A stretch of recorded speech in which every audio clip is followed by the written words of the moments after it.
Hi guys, welcome to the Fearless Weekly Energy Update for March 21st until March 27th. The sun is in Aries.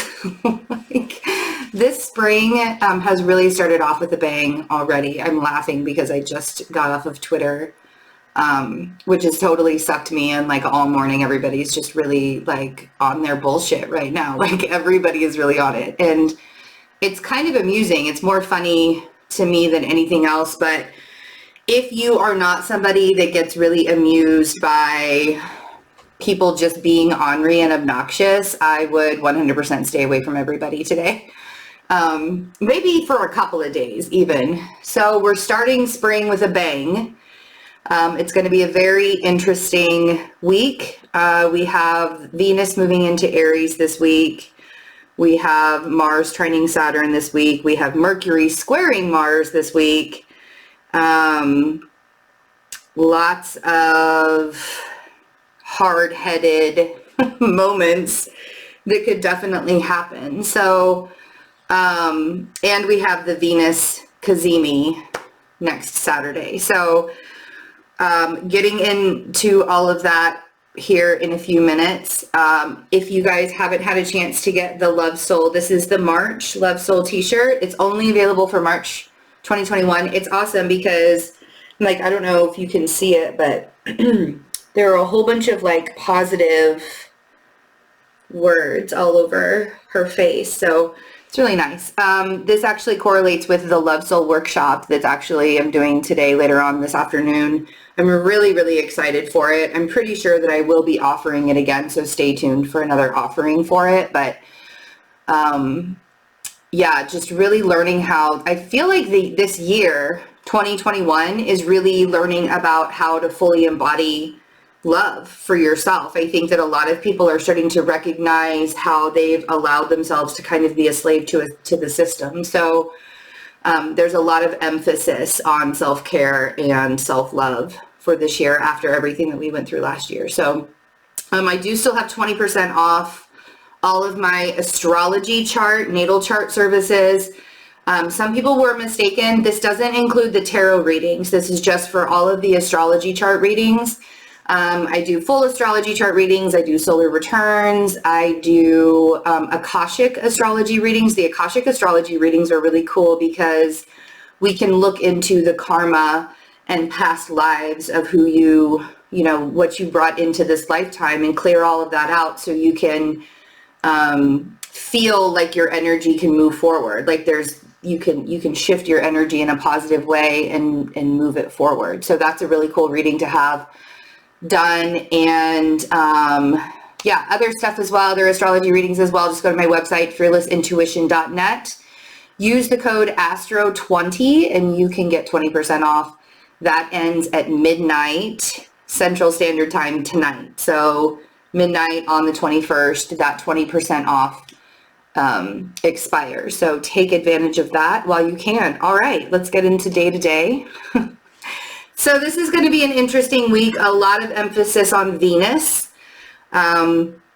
So especially for those who have strong Venus in their chart, or like, for example, for me, I'm a Libra rising, and so my entire chart is ruled by the Venetian energy. Taurus risings are the same. So if you're a Taurus rising or you're a Libra rising, if you're a Libra rising, Venus is going to be in your 7th house, but there's a really big theme around Venetian qualities, Venetian things this week. So Sunday, Venus does moved into Aries this morning. It was probably about an hour ago that happened. This is like Venus in Aries wants to be a lover and a fighter. It's kind of, you know, the warrior sticking up for themselves. Gives us a lot of confidence to fight for the things that we value and to fight for the things that we want. But also there's a stubbornness behind it. A Venus in Aries is like my way, like this is the way that things are going to be. You know, it's like an all or nothing kind of energy. And a Venus in Aries can't give themselves to another person unless they truly feel like that other person values who they are. So it's very, there's going to be more spicy love affair kind of vibe, but also really self-concerned, really taking, paying attention to what your needs and your desires. And that could even go to the selfish spectrum. So make sure that you're using that kind of self-love or that self-care to love yourself so that you can give back to other people and not just, a lot of people get to that selfish route and they're just like, nope, I don't want to give back to anything. And I think that's where we sort of like miss the step, right? Also on Sunday today, we have Mars trining Saturn. The moon is also in Cancer, squaring the sun in Aries. So the moon is squaring the sun, and squaring Chiron in Aries as well. And, didn't quite square Venus before the moon went into Cancer. Missed that one, but there was a square to it before the moon went into Cancer. So there's this hard-headed, determined energy today. Mars trining Saturn is the kind of energy where with patience and self-discipline, and you allow things to unfold at time, throughout time, but there's a lot of energy flying around on Sunday and a lot of fast energy flying around on Sunday. So really paying attention to how you are showing up for other people and how you're really showing up for yourself, and not being that, if you're recognizing that you're getting irritated by a situation, or you're recognizing that social media is irritating you, your responsibility is to remove yourself from that situation. It's not to try and change anybody else's minds. So try not to do the arguing kind of thing today. I feel like it's generally a pretty good mood. Everybody's in a pretty good mood, but that pendulum, it's all very, that pendulum or that spark or whatever, there's just something that can ignite that passion in people and create a sense of warrior, I need to stand up for myself in this moment. And then the ego comes up and there's that battle between, the logic, the stubbornness and the logic, because when your ego's in charge and you're being really, really super stubborn, you're not going to be logical about things. So allowing yourself to stay centered instead of getting overextending your energy or becoming frustrated about situations, probably the best thing. The moon is also going to be sextiling Uranus in Taurus. So there just really feels like a very fast kind of shifting of energy that's happening, and emotions can shift on a dime. So just be very careful that if you're out there triggering other people, you don't get to be mad if you're out there triggering other people. And I warned you to not trigger other people. That's not your responsibility, is to not be that ornery person if other people are annoyed, right? I'm just saying, just be kind about it. All right, so Monday, the moon is also going to be in Cancer, trining Neptune.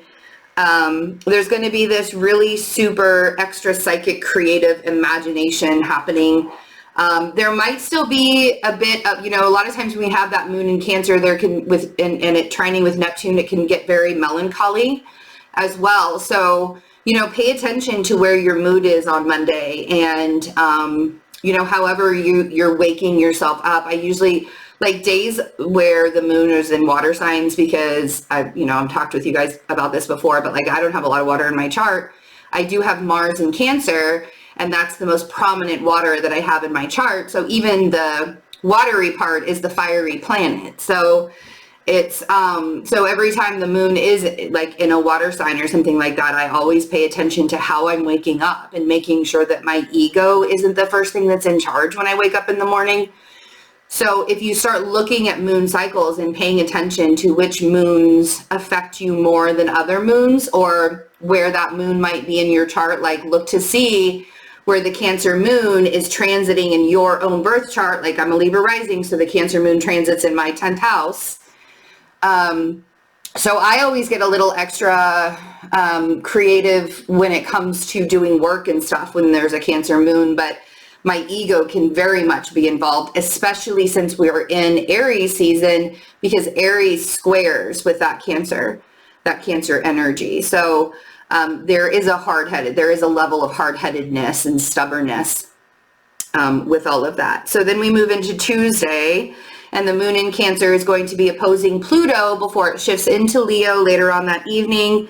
Mercury is also squaring Mars on Tuesday. So there's going to be a lot of really short tempers, especially when the moon gets into Leo, because that's that other like spark of fire, right?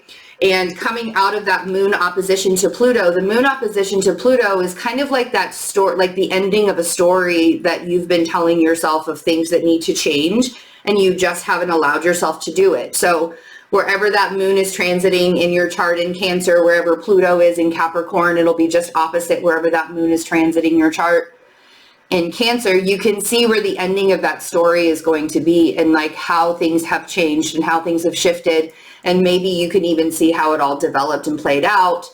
Just pay very close attention, because the things that still need to shift and change are going to make themselves known when the moon is opposite Pluto. It's going to tell you the things that you need to help allow yourself to heal so you can regenerate and evolve and become something better, right? Like Pluto, with evolutionary astrology, Pluto is the south node, or very similar to the south node. So it's a lot of past life things. So wherever Pluto is in your chart, you can see a lot of where your karma came from, or where past life lessons came from that you're dealing with in this lifetime too. So when we have that moon opposition to Pluto, we can see where our karma stories are sort of like wrapping up each month we go through that Cancer moon cycle. So that's pretty cool to think about. So the moon is going to be in Leo. There's going to be like kind of this extra sensitive confidence. The moon in Leo is going to be trining the sun and trining Venus late in the day on Tuesday. But that Mercury squaring Mars can create a lot of really short tempers, especially with that moon opposition to Pluto, where everybody's going to be feeling that super deep energy, deep regeneration energy anyways.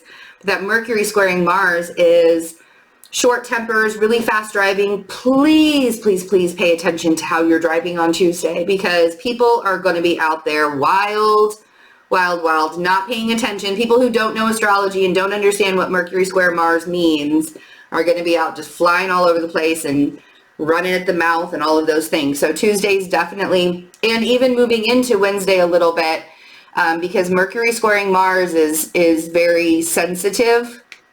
And a lot of things that happen on Tuesday could spill over to Wednesday, especially since the moon is going to be trining Chiron and squaring Uranus on Wednesday. So there's going to be that quick triggering that could happen. The moon in Leo is also going to be sextiling Mars. So really pay attention to how you're utilizing your energy. And if you are easily triggered under this Leo moon, or you're really easily triggered under that Mercury square Mars, then those are the things that, like, when we're triggered, it's basically the red flag that's showing us the things that we need to pay attention to in order for us to heal. Because those triggers didn't exist because somebody said something to you on Wednesday, the 24th of March in 2021. That trigger came and happened because the wound already existed within you. You wouldn't have been able to be triggered if you had already healed whatever wound was triggered within you. So really paying attention to the theme around whatever triggers are coming up for you during this week, with that shift from the moon in Cancer to the moon in Leo, and paying attention to what the energy is showing you. Like, what is it that you haven't been allowing yourself to reveal about what needs to heal deep within? So that's going to be really interesting, especially with it trining Chiron and squaring Uranus, and also it's going to be opposing Saturn. So there are some lessons, like closing out of lessons, right? Again, the moon opposition to any planet is kind of the ending of a story. It's like a full moon type energy. And we're even, leading ourselves up to the full moon in Libra, which is going to be happening on the 28th. So, really super paying attention to that stuff that you have to let go of. And a lot of it is going to be involved in relationships. A lot of it is going to be those emotional things, because Aries season is about planting the seeds to be able to grow and blossom down the road, and nurture and all of that. But if you don't have the plot of land to be able to plant those seeds in, or you have to clear out that plot of land and get the soil ready before you start planting the seeds, if that's still going to be happening, then this week is going to show you a lot of what it is that you need to clear out in order for that land to be fertile enough for you to be able to grow the things that you want to grow. That's the easiest metaphor that I can come up with when it comes to figuring out what it is that you have to let go of in order to thrive, in order to blossom, in order to be able to nurture your garden and all of the seeds that you want to plant. And that's, of course, the metaphor for the projects that you have, for the things that you want to manifest, the dreams that you have for the future. So then we move on to Thursday, the 25th. So Nessus, which is one of the centaurs in astrology, Nessus is actually the one where we find the most manipulation, or we find the most violence in our lives, or we find the most hardship in our lives. Really, it's a very difficult placement. Everybody has Nessus in their chart. Some people have it a little bit more prominent than others in their chart. But Nessus is at 13 degrees and will be conjunct Mercury on the 25th while squaring the nodes. So there's this feeling of not overthinking. Don't overanalyze, don't overthink, don't pick every single thing that you think about apart, because with Nessus conjunct Mercury, there can be a lot of harmful words that we tell ourselves. There can be a lot of projections onto other people when we feel like we've been done wrong and we feel like we need to have revenge or we need to make things right. That's when Nessus steps in, and it's like, oh yeah, I've got this, I've got revenge. So really pay attention to how you're being like vengeful within yourself towards other people, or the anger that other people are revealing within you. Because when we reveal that kind of anger, when other people reveal that anger within ourselves, there's something about ourselves that there's like this dis-ease, right? Dis-ease within us when other people reveal anger, the anger that we have within. And Nessus is that triggering. It's like that scab that people pick on. I know that's really gross, but so, and with Mercury squaring the nodes, it's okay if you don't 100% understand what it is that you want to do, or you don't fully have a comprehension of the path that you're going in. A lot of times it's more about a feeling than a logic, right? And Mercury wants to have the logic of it, but when it's conjunct Nessus, there's going to be no logic involved. So don't beat yourself up on Thursday for not knowing like all of the details and not having all of the details fully laid out in front of you, to have everything completed and ready to go and ready to move on, because that's going to be a day where the more that you fight with your own mind, the harder it's going to be for you to just keep chugging along and chugging along and chugging along. And always, always, always remember that every single moment is temporary. There's nothing permanent about anything in this lifetime. Everything is temporary. So in each new moment, you have an option to choose again, make a different choice, choose again, and allow yourself to do that. And on Thursday, that's going to be that day where really choosing again for yourself is going to be probably a better idea than not. So pay attention to that. And then we have Friday coming in. The Venus Cazimi happens on Friday. A Cazimi just means it's about 17 minutes away. Any planet that's about 17 minutes away from being next to the sun, it's called being in the heart of the sun. And what's happening with Venus is she's really going to be close to the sun, in the heart of the sun, for a few days. And this is a purifying effect that happens. Cazimis are actually really good luck for the planet's energy that's going through the heart of the sun, but it's also a purification process. And Venus is going to be retrograde later on this year in December in Capricorn. And this is sort of the beginning of a cycle of what that retrograde is going to look like. So for each individual person. So pay attention with Venus and Aries. So for me, for example, I'm a Libra rising. Again, I would pay attention to the Venus and Aries Cazimi that's happening in my 7th house of partnerships and relationships. And I would look to see what the themes around partnerships and relationships are for me for probably the next week and a half, really. And recognizing what that is going to look like for myself. We also have and like as Venus passes through that sun and she goes through that purification process, and all of the things that come up around her are really going to be something that shows up again later on this year for you. So just watch for that and pay attention to that.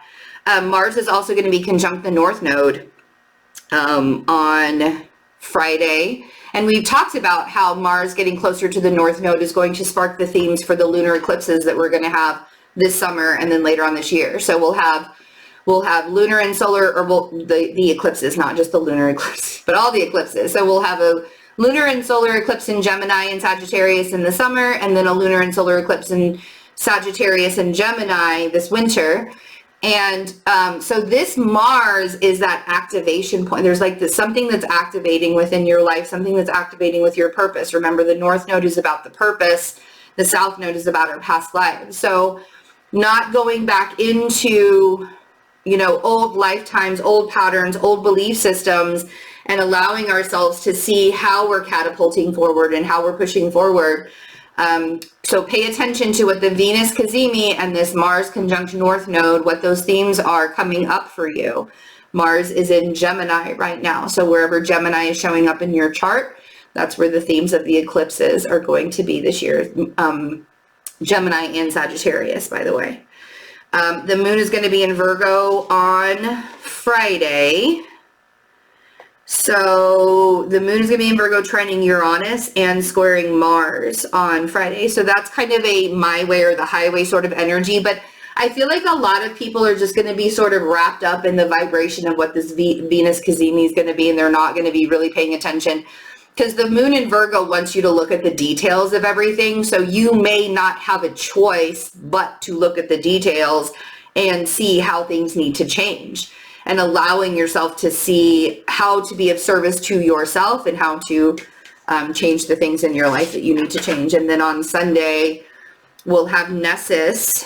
Remember that scab, that wound. It's a horrible scab in our charts, but it's there and it's prominent, and it actually affects us much more than I think anybody ever really realized. That Nessus point. There's an amazing asteroid and centaur astrologer on Twitter that is teaching. I've learned so much about centaurs and asteroids from this Empress of Atlantis. She's amazing. Her name's Nicole. But anyway, so she's like every single day she'll make another tweet about people looking for Nessus in their chart, because it really is very important. It's a extremely prominent wound that everybody should really know where that is. So Nessus is squaring Mars on Friday and Saturday. Friday, Saturday, and Sunday, actually. The moon in Virgo is going to be trining Pluto, and it's going to be opposite Neptune, and Mercury will be sextile Lilith. So there's going to be a lot. I feel like next Saturday is going to be kind of a little bit darker of an energy as we lead up to as we lead up to the full moon in Libra. So the moon is actually shifting to Libra later on in the day on Saturday, and then Sunday, the 28th, will be the full moon in Libra. And we'll talk about that a little bit more next week as well. But this full moon in Libra, Libra is the sign of relationships, and it's about the dance and the balance of relationships that we have with ourselves and we have with other people.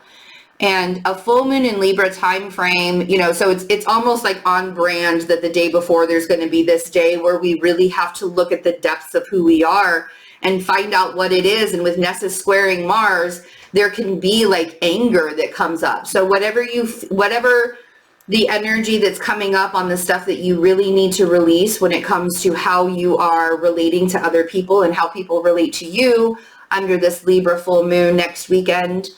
Really pay attention to what's happening this week, because that's all going to be released and let go of.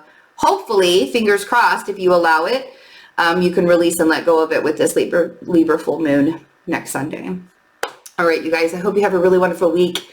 Thanks for hanging out with me again on another week of this energy update stuff. I love you all so much. I'll see you really, really soon for the Aries readings. Be sure to get in a reading with me, an astrology reading, or even a tarot reading if you would like. I have my books open for April. Love you guys.